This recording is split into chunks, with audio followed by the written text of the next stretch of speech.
Hello दोस्तों, मैं आप सभी लोगों का अपने यूट्यूब चैनल पर स्वागत करता हूं। दोस्तों, रीट लेवल 1 की ज्वाइनिंग पर ओबीसी एमबीसी विवाद का जो प्रभाव पड़ेगा, मैं उसके बारे में थोड़ी सी चर्चा करूंगा। और रीट याचिका करता हूं कि अपडेटेड सूची जो लोग आज 12 बजे तक, मतलब दिन तक भी जो बन चुके हैं लगभग, उनका पूरा मैं आपको लिस्ट बता रहा हूँ। और रिक्त पदों की संख्या 18 मई को पता चलेगी, धैर्य बना के रखें। और तनावग्रस्त अभ्यर्थियों के लिए दोस्तों एक बहुत अच्छी बात और बताने वाला हूँ, वो भी आप ध्यान से समझिए, ठीक है? देखिए जरा।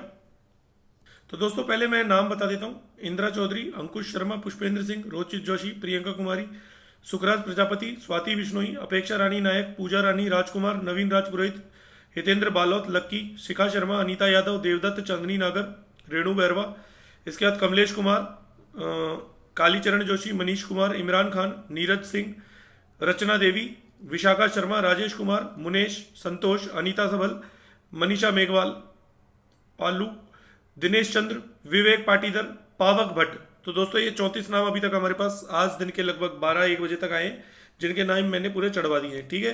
तो अभी जिसको भी बनना है, यदि कोई बनना चाहता है, तो 7851068806, यहाँ पर आप अपना आधार कार्ड, एडमिट कार्ड और पेमेंट, ये तीन पेमेंट 2000 का सेंड करके याचिकाकर्ता बनने का लाभ उठा सकते हैं। दोस्तों, 5 तारीख लास्ट डेट है। 5 तारीख के बाद किसी को याचिकाकर्ता नहीं बनाया जाएगा। क्यों? क्योंकि ये फाइल लास्ट जो है, ये लास्ट फाइल है हम लोगों की तरफ से, जो कि 5 तारीख को सबमिट हो जाएगी और 6 तारीख को ये नाम ऑनलाइन शो हो जाएंगे, फाइल नंबर मिल जाएगा। तो सीधी सी बात है दोस्तों, 400 लोगों की जो फाइल है कल, ये आपको 300 लोगों की जो फाइल है कल ये ऑनलाइन दिख जाएगी। 97 की भी वैसे मैं दिखा चुका हूँ, लेकिन कुछ नाम रह गए थे, लगभग 16 लोगों के नाम, वो भी कल आपको ऑनलाइन दिख जाएगी। और इस फाइल का नंबर भी मैं आपको बता चुका हूँ। इस फाइल का नंबर जो है 17591 नंबर है।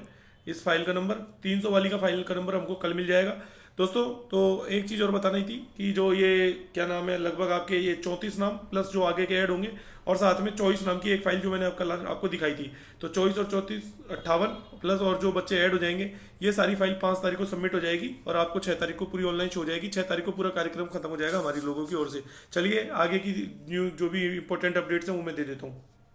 देखिए दोस्तों, मैंने पॉइंट नंबर 2 पे बात कर ली है, अब आपके पॉइंट नंबर 1 पर बात कर लेते हैं थोड़ी सी। देखिए दोस्तों, एक छोटी सी चीज़ मेरे को, ये एक ट्विटर पर एक बच्चे ने पूरा एनालिसिस किया है कि एमबीसी के बच्चे जो कि जनरल कैटेगरी से सेलेक्ट हुए हैं 256, तो इसमें उनका कोई दोष नहीं है। तो ऑब्वियसली बात है कि उनके 133 से ऊपर नंबर है, ठीक है, क्लियर बात। इसके बाद ओबीसी के जो बच्चे, सॉरी एमबीसी के बच्चे जो कि 228 सीट लेके गए ओबीसी की, ये बताया गया है। और एमबीसी के 547 बच्चे हैं। तो दोस्तों, मैं आपको एक दो चीज़ और बता देता हूँ। ये टोटल 11,248 सीट का यदि आप 5%, जो कि ओबीसी को आरक्षण प्राप्त है, तो वो 562 सीटें आती है। तो 562 सीटें के हिसाब से जो है ओबीसी की 547 सीटें, मतलब लगभग 15 सीटें इनको कम मिली, वो तो फिल कर दी जाएगी। लेकिन इस सीट के अलावा ये 228 सीटों की जो है इनको मिला है। तो क्या ये ओबीसी सिलेक्शन नियम अनुसार सही है? तो दोस्तों, मैं अभी आपको इसका भी एक प्रूफ दिखाऊंगा कि मुझे एक प्रूफ मिला है जहां पर यह कहा गया है कि ओबीसी एमबीसी को ओबीसी में से दिया जाएगा। ये एक मेरे पास अभी एक चीज आई है, एक मैं आपको दिखाता हूँ वो भी, ठीक है? इसमें कोई वो नहीं है, मैं मुझे कहीं से मिला है, मैं अपनी तरफ से नहीं बता रहा हूँ। देखिए दोस्तों, ये मेरे पास प्रूफ तो नहीं है फिलहाल, लेकिन ये मतलब अभी मैंने पढ़ा था कहीं एक जगह, कोई एक नोटिस था, कार्मिक विभाग का ही था, लगभग 2019 का। वहाँ पर एक, मतलब ट्विटर पर मैंने एक पढ़ा था, उसके अंदर लिखा हुआ था कि अति पिछड़ा वर्ग को अन्य पिछड़ा वर्ग में से जो है कुछ ना कुछ उनको दिया जाएगा, मतलब वो लाभ उठा सकते हैं, ऐसा कुछ पढ़ा था मैंने। तो वो मुझे नहीं पता वो किसने डाला था, लेकिन वो वास्तव में एक रियल नोटिस था और वो कार्मिक विभाग का ही था। यदि मुझे मिल जाएगा तो मैं आपको जरूर बताऊंगा, लेकिन ओबीसी वालों को ये नहीं कि मेरे ऊपर आरोप प्रत्यारोप करने लग जाए, जो पढ़ा था वो बता रहा हूँ। लेकिन मैं आपको ये बताना चाहता हूँ कि फिर भी नियम तो यही है कि यदि किसी क्या बोलते हैं कैटेगरी का आरक्षण फिक्स है, तो उसे अन्य कैटेगरी का लेने का कोई अधिकार नहीं है, सिवाय जनरल पे, क्योंकि जनरल होता है अनरिजर्व, मतलब वो वहां पर कोई भी आ सकता है, ठीक है? चलिए आगे चलते हैं दोस्तों। एमपीसी कोटे के अभ्यर्थियों को ओबीसी में आरक्षण। देखिए दोस्तों, प्रारंभिक शिक्षा निदेशालय की ओर से प्रारंभिक अध्यापक लेवल 1 की जारी मेरिट तथा जिला आवंटन सूची में एमबीसी और ओबीसी आरक्षण को लेकर सवाल उठे हैं। इसमें एमबीसी कोटे के अभ्यर्थियों को ओबीसी में आरक्षण देने से गलत मेरिट और फिर इसके आधार पर कथित रूप से किए गए जिला आवंटन की समीक्षा की जा रही है। कुछ अभ्यर्थियों ने इसकी समीक्षा शिकायत सीएमओ में की। इसके बाद शिक्षा निदेशालय आरक्षित वर्ग के चयनित अभ्यर्थियों की समीक्षा करने को कहा जा रहा है। ओबीसी वर्ग के अभ्यर्थियों का कहना है कि एमबीसी वर्ग के अभ्यर्थियों के लिए सरकार ने 2019 में अलग से 5% आरक्षण की व्यवस्था कर दी, परंतु शिक्षा विभाग ने 2018 के प्रावधान से मेरिट जारी कर दी। इस कारण 200 से अधिक एमबीसी अभ्यर्थियों को ओबीसी में भी आरक्षण का लाभ मिल गया। इसके आधार पर उन्हें जिला भी आवंटित हो गया कर दिया गया। इसके ओबीसी अभ्यर्थियों को नुकसान हुआ है। वर्ष 2018 में कार्मिक विभाग के सर्कुलर के हिसाब से एमबीसी अभ्यर्थियों को 1% आरक्षण निर्धारित था तथा शेष 4% आरक्षण ओबीसी वर्ग से दिया जाना था। बाद में 2019 में इसमें संशोधन कार्मिक विभाग ने एमबीसी को अलग से 5% आरक्षण देने का सर्कुलर जारी कर दिया। विभाग से इसमें चूक रह गई और सर्कुलर के आधार पर ही मतलब जो भी आदेश दे दिए गए। प्रारंभिक शिक्षा निदेशक गौरव अग्रवाल ने कहा कि यदि कहीं गड़बड़ हुई है तो परीक्षण कराया करके जो बच्चे रह गए हैं उनको अवश्य ही उनका चयन किया जाएगा। तो ये वाली बात है, ठीक है दोस्तों। और मैं आपको एक दो चीजें और बता देता हूं दोस्तों। एक मामला ये भी सामने आया तृतीय श्रेणी के अंदर, ये जो क्या नाम है, विशेष शिक्षा वीआई का जो मामला है ये भी आज सामने आया है कि वीआई के अभ्यर्थियों की पीड़ा। विज्ञप्ति में विशेष शिक्षा सामान्य के पद थे 27 फरवरी को जारी, परिणाम में नहीं था पदों का वर्गीकरण, लेकिन 22 मार्च के परिणाम में 22 अभ्यर्थियों को किया गया शामिल। लेकिन 17 अप्रैल को जारी परिणाम में सामान्य पदों पर अन्य पिछड़ा वर्ग, अति पिछड़ा वर्ग, दिव्यांग श्रेणी के 7 अभ्यर्थियों को किया गया शामिल, जिसके चलते विशेष शिक्षा सामान्य के हुए पद कम। विशेष शिक्षा अभ्यर्थियों ने शिक्षा विभाग को लिखा पत्र। विज्ञप्ति संख्या 12.5 ब्रैकेट के अंदर जो है थर्ड का 5वां पॉइंट के विरुद्ध चयन करने का लगाया आरोप। तो ये वाली सारी बात एक दो सामने आई है। तो दोस्तों एक रिक्त पदों की संख्या का मैं आपको थोड़ा सा बता देता हूं कि रिक्त पदों की जो संख्या है, आप लोगों को पता होगा कि 18 तारीख को आपको पता चल जाएगा कि आपके जो है, या 19 तारीख को वरीयता जैसे ही पता चलेगी तो उसमें जो रिक्त पद है वो 18 तारीख को पता चल जाएंगे कि भाई कितने लोग जो है इसके अंदर एक तरीके से शामिल। वापस जो दस्तावेज सत्यापन का जो कार्यक्रम है, मतलब जिसमें आपको उपस्थित नहीं होना है, उनके पास जहां पर आपका जिला आवंटन हुआ है वहां पर निदेशालय की ओर से आपके दस्तावेज भेजे जाएंगे और उनकी जांच की जाएगी। यदि कोई गड़बड़ पाई जाती है तो अभ्यर्थी को वहां पे उपस्थित होकर के और उनसे जांच की जाएगी। तो वहां से पता चल जाएगा कि फिलहाल कितने पद, 11,198 जो पद है जिन पर नियुक्ति दी है, तो 11,198 से कितने लोग जो हैं वो पूरी तरीके से एलिजिबल है, इस बात की जांच की जाएगी। इसमें फर्जी सर्टिफिकेट और पूरा मामला सामने आएगा, डबल डिग्रीधारी और बहुत सारी चीजें। और मैं ये मानता हूँ कम से कम 1,000 लोग बाहर होंगे वाले, आप देख लेना इस बात को। 1,000 लोग आप मान करके चलिए, तो देखते हैं। और दोस्तों एक बात और बताता हूँ छोटी सी, देखिए अभी जो तनावग्रस्त अभ्यर्थी हैं, मैं उनको एक बात बताना चाहता हूँ कि आपको तनाव लेने की जरूरत नहीं है। एक बात सोचिए, तनाव लेने से होगा क्या? कुछ भी नहीं होगा। अब मैं आज आपको एक बात, अच्छी बात बताता हूँ। देखो एक बात बताइए, तनाव में कौन है? कट ऑफ जिनकी जैसे 131 गई है, जनरल की 133 गई है, ओबीसी की 131 गई है, ईडब्ल्यूएस 129 गई है, कुछ लोग डीओबी से रहे हैं, कुछ 1 नंबर से रहे। तनाव में यही लोग हैं सारे के सारे। एससी कैटेगरी में 124 वाला तनाव में क्योंकि कट ऑफ 125 गई है, एमबीसी में 126 वाला तनाव में क्योंकि कट ऑफ 127 गई है, एसटी के अंदर 116, 117, ये सब तनाव में ही है, मतलब जो बाउंड्री के आसपास है। अब दोस्तों इनको सबको एक बात कहना चाहता हूँ छोटी सी। देखो यदि आपका नंबर आ जाता तो आप ये मान कर चलिए आपकी जो जॉब लोकेशन होती ना, वो मिलती आपको आपके घर से बहुत दूर, क्योंकि आपको जो आपने जॉब लोकेशन फिल की थी ना फॉर्म भरते टाइम, उसकी अंतिम लोकेशन आपको मिलती। क्यों?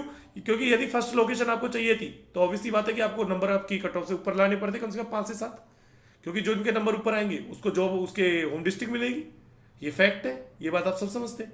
तो अब आप सोचिए कि जब यदि आपके नंबर पूरे आ जाते हैं, आपका सिलेक्शन होता है और आपको जिसको जैसलमेर बाड़मेर जाना है तो कोई बात नहीं, जैसे मान ली पूर्वी राजस्थान का बच्चा है तो उसको जैसलमेर की गर्मी चाहिए 48, 45, 50 टेम्परेचर की, तो वो आराम से सिलेक्शन की दुआ करे भगवान से कि उसका सिलेक्शन हो जाए। 23,700 रुपये मिलेंगे, 10-12 हज़ार खर्च होंगे महीने के, आराम से जेब में 5-7 हज़ार रुपये, 10,000 रुपये बचाएंगे, उससे वो खुश रह लेगा, सामाजिक प्रतिष्ठा उसको मिल जाएगी। लेकिन एक बात बताइए, क्या ये खुशहाल जिंदगी होगी उसकी?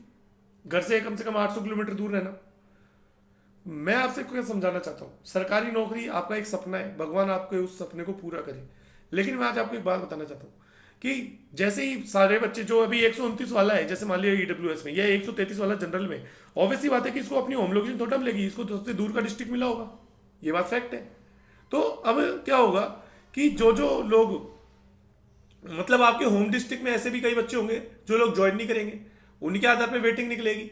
तो क्या होगा कि जो लोग अभी फिलहाल वेटिंग में, जो लोग अभी कुछ नंबर से रहे, तो उनकी जब वापस काउंसलिंग होगी तो उनको ये नहीं कि उनको अंतिम डिस्ट्रिक्ट अलॉट होगा, उनकी काउंसलिंग मतलब निदेशालय के अकॉर्डिंग वापस ऊपर से होगी कि कौन सा जिला इनका फर्स्ट नंबर प्रेफरेंस था, और जहां उनको वापस प्रेफरेंस के अकॉर्डिंग आएगा तो ऑब्वियसली बात है कि उनको वही जिला मिल जाएगा। हो सकता है आपको आपका होम डिस्ट्रिक्ट मिल जाए, हो सकता है आपको दूसरा डिस्ट्रिक्ट मिल जाए, तीसरा डिस्ट्रिक्ट मिल जाए। ये तो मैं गारंटी देता हूँ कि आपको कम से कम आपका 30वां जिला तो नहीं मिलेगा जो आपसे 30 प्रेफरेंस रवैये है। इस बात की तो गारंटी दे रहा हूँ। 30वां जिला तो उस बच्चे को मिलेगा जो अंतिम में सेलेक्ट हुआ होगा, और अंत में जो सेलेक्ट हुआ होगा वो नौकरी छोड़ेगा नहीं। क्यों? क्योंकि अंत में सेलेक्ट हुआ है तो उसके लिए तो ऑप्शन है कि भाई वो तो वही जाएगा, वो छोड़ कैसे देगा। तो आप इस बात को सोच करके चलिए थोड़ा। तो दोस्तों मैं आपको ये बात समझाना चाहता हूँ कि तनाव लेने की जरूरत नहीं है, जो होता है अच्छे के लिए होता है। आप देखते जाइए अभी आगे आगे क्या क्या होता है। तो थोड़ा सा ना प्रेशर से मुक्त रहिए, अपने आप को थोड़ा समझाने की कोशिश कीजिए, टेंशन लेने की जरूरत नहीं है। और दोस्तों मैं आपको एक बात और बताना चाहता हूँ छोटी सी, देखिए कि तनाव लेने से और ये सब करने से आप अपना समय बर्बाद कर रहे हो। और आपको भी पता है बीता हुआ समय वापस नहीं आता, ना तो उसको अंबानी खरीद सकता है ना उसको अडानी खरीद सकता है। एक सुई की नोक के बराबर भी आप समय का एक सेकंड भी नहीं खरीद सकते। पिछला जो समय आपका गया ना वो गया, लेकिन आप उस समय के गए हुए समय के बारे में सोच सोच करके अपने आने वाले समय को गंवा रहे हैं। ये आप अपनी बहुत बड़ी मूर्खता कर रहे हैं। तो मेरा समझाने का एक ही उद्देश्य था कि आप ऐसा कोई कार्य ना करें जो तनावग्रस्त आपको बने। आप पॉजिटिव रहिए, मैं 1000 बार समझाता हूँ। दोस्तों मैं आज आपको एक बात बताना चाहता हूँ। यदि आप चाहते हैं कि इस चैनल की आवाज़ ऊपर तक जाए और आप चाहते हो कि नहीं सच्चाई सामने आए और हमें इस चैनल को मतलब एक तरीके से सपोर्ट करना है, तो दोस्तों अब आप इस चैनल को बड़ा बनाने में मेरी हेल्प कीजिए। क्योंकि मेरी आवाज़ जो है दोस्तों हर इंसान तक नहीं पहुंच रही है। राजस्थान के बच्चे सब सुन रहे हैं, लेकिन बात ये होती है कि मैं चाहता हूँ कि ये बड़े लोग भी, जो हमारे सीएमओ या फिर जो भी हमारे अधिकारी हैं, वहां तक भी ये बात पहुंचे, हम लोगों की जो पीड़ा है। तो दोस्तों उसके लिए इस चैनल को आपको बड़ा बनाने की जिम्मेदारी है। और मैं आपसे आपको ये जिम्मेदारी दे रहा हूँ कि मेरे चैनल पर 11,900 के सॉरी 10,900 के आसपास सब्सक्राइबर्स हैं, सॉरी 10,952 के आसपास। आज से आप लोगों की जिम्मेदारी है कि आप एक एक व्यक्ति जो है 10,952 है ना, एक व्यक्ति जो है मैं चाहता हूँ कि वो 3 लोगों का चैनल सब्सक्राइब करे जा करके। क्योंकि दोस्तों ये जब तक ये 30-40 हजार लोगों का परिवार नहीं बनेगा ना, आप लोगों की कोई नहीं सुनवाई नहीं होगी, आप लोगों की कोई बात मानेगा भी नहीं। क्यों? क्योंकि जब तक, क्योंकि बात ये कि एक ऐसे छोटे मोटे यूट्यूबर तो जाने कितने डोल रहे हैं, हमारी क्या वैल्यू है उनके आगे। तो जब तक सरकार भी देखेगी इस चीज को कि हाँ भाई ये वही चैनल है और पब्लिक इसको फॉलो करती है, मतलब इनकी बातें सुनती है, तो ऑब्वियसली बात है कि वो बातों अपनी बातों पर गहन संज्ञान लेंगे। तो वो कब लेंगे? जब ये चैनल बड़ा होगा। तो मैं कभी सब्सक्राइब के लिए नहीं बोलता, लेकिन ये आप लोगों की जिम्मेदारी है कि कम से कम एक एक इंसान 3-3, 4-4 लोगों का चैनल सब्सक्राइब करे। आप कह सकते हो कि हाँ ठीक है मैं अपने फायदे के लिए बोल रहा हूँ ये बात, हाँ मैं अपने चैनल को बड़ा करना चाहता हूँ, लेकिन दोस्तों क्या छोटा तो कौन रहना चाहता है? अपने यदि किसी का हक ना मारे बिना यदि कोई इंसान का आप फायदा कर सकते हैं तो उसमें नुकसान क्या है? आप दोस्तों थोड़ा इस बात को समझिए कि आपका एक एक सब्सक्रिप्शन, आपका एक एक लाइक और आपका एक एक व्यू हम लोगों की आवाज बनता है, आप लोगों की आवाज बनता है। जिस तरह आप लोगों का एक आज एक बताता है, आप वोट भी तो डालने जाते हैं, आपके पैसे लगते हैं क्या? तो सब्सक्राइब करेंगे तो आपके क्या पैसे लग जाएंगे? तो वोट डालने के बाद भी जो चीज आपको सरकार नहीं दे रही, तो कम से कम हम आप लोगों की आवाज उठा करके आप लोगों के लिए कुछ तो करने की कोशिश कर रहे हैं। आप लोग समझने की कोशिश करिए। आप अपने, मैं तो साफ कहता हूँ, जो लोग मुझसे बड़े हैं एज में, उनके लिए वो मुझे अपना छोटा भाई माने, चाहे छोटा बेटा माने, जैसे भी वो अपने रूप में देखते हैं। और जो मुझसे छोटे हैं वो अपने बड़ा भाई माने, चाहे जो भी आप मान सकते हैं। लेकिन बस यही है कि आप इस चैनल को बड़ा बनाने में मदद करें। दोस्तों मेरी लड़ाई बहुत लंबी है और लड़ेंगे हम साथ मिल करके, लेकिन फ्रंट में चाहे हम रह लेंगे, लेकिन बात यह है कि सपोर्ट तो पीछे से चाहिए ही होता है। क्योंकि अकेला राजा भी कोई युद्ध को नहीं जीत सकता। मैं कोई राजा नहीं हूँ, लेकिन बात ये होती है कि केवल एक इंसानियत की बात होती है कि कोई इंसान जब लड़ने की कोशिश कर रहा है, आप लोगों के लिए आवाज उठाने की कोशिश कर रहे हैं, तो आप उसको सपोर्ट करना चाहिए, ताकि हम इस लड़ाई सरकारी नौकरी में आपको योगदान दिला सकें। देखिए दोस्तों आज मैं आपको एक जोरदार चीज बताता हूँ। आपका जो है ये बेरोजगारी की दर देखिए, आप आज अखबार में आई है अभी थोड़ी देर पहले कि बेरोजगारी दर अप्रैल के अंदर 7.83 पहुंच गई। पहले 7.63 थी मार्च में, फरवरी में 8.10 और जनवरी में थी 6.59। आप बेरोजगारी की दर तो देखिए कहां पहुंच रही है युवाओं की। अब आप वही बात है कि बेरोजगारी दर देखो तय कैसे होती है कि दिसंबर में बेरोजगारी दर 7.83 रहने का मतलब है कि काम करने को तैयार हर 1,000 वर्कर में से 78 कोई काम नहीं मिल पाया। ठीक है, सीएमआई हर महीने 15 से अधिक उम्र के लोगों का सर्वे जाके करता है घर पे, उनमें रोजगार की स्थिति लेता है और उनके साथ जो परिणाम लेता है उसकी रिपोर्ट तैयार की जाती है। आगे देखिए कि सबसे ज्यादा बेरोजगारी कहाँ पे है। ये देखिए हरियाणा 34.5 और सेकंड नंबर अपना प्यारा राजस्थान, पधारो हमारे देश, ये हाल है हमारा। ठीक है, तो मैं तो आपको सच्चाई से अवगत करवा रहा हूँ। और बाकी देखिए एक छोटी सी और चीज़ है ये कि रीट लेवल वन के अभ्यर्थियों की नियुक्ति किस तरह होगी। 6 से 13 तारीख तक आपके 15,500 पदों के लिए जिला परिषद की देखरेख में न्यू पोस्टिंग मॉडल पर अपडेट लिस्ट तैयार हो जाएगी। इसके बाद डॉक्यूमेंट के आधार पर उन्हें काउंसलिंग के लिए बुलाया जाएगा। 13 से 15 मई तक न्यू पोस्टिंग मॉडल के आधार पर काउंसलिंग और पोस्टिंग के लिए अभ्यर्थियों की फाइनल लिस्ट तैयार की जाएगी। 16 मई को जिला परिषद सीईओ काउंसलिंग के लिए अपडेटेड लिस्ट जिला शिक्षा अधिकारी को सौंपेंगे। 18 मई को शिक्षा विभाग की ओर से शाला दर्पण पोर्टल पर जिले की लॉगिन पर अभ्यर्थियों की काउंसलिंग लिस्ट अपडेट कर दी जाएगी। 19 मई को जिला विभाग की ओर से अभ्यर्थियों की वरीयता दे दी जाएगी। तो यहाँ पे दोस्तों आपको पता चल जाएगा रिक्त पद भी कितने। ठीक है, इस वीडियो में फिलहाल इतना ही। जय हिंद, जय भारत।